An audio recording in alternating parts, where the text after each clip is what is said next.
আমার প্রাণ, আমার ধন, আমার পতিকে জানেন? আসুন আজকে আপনাদের দেখাচ্ছি।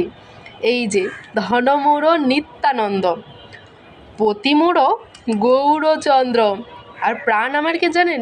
প্রাণমোড় যুগল কিশোর। নরোত্তম দাস ঠাকুরের ভজনগুলো শুনলে একদম মন ছুঁয়ে যায় যেন, এত এত তৃপ্তি লাভ হয় নরোত্তম দাস ঠাকুরের ভজন শুনলে। ধনমোড় নিত্যানন্দ, পতিমোড় গৌরচন্দ্র, আর প্রাণমোড় যুগল কিশোর।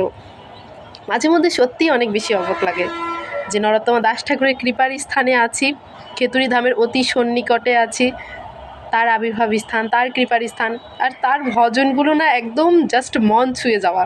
সত্যি অবাক লাগে যে আমার পতিত পাবন গৌরাঙ্গ, আমার পতিত পাবন নিত্যানন্দ প্রভু আমার রাধা মাধবের মহিমা প্রচার করতে কলিযুগে এসেছেন। সকলে একবার বলি, করুণার ঠাকুর নিতাই চাঁদ কি জয়, জয় গৌরাঙ্গ মহাপ্রভু কি জয়, নিতাই গৌর সীতানাথ প্রেমানন্দে হরি হরি বল।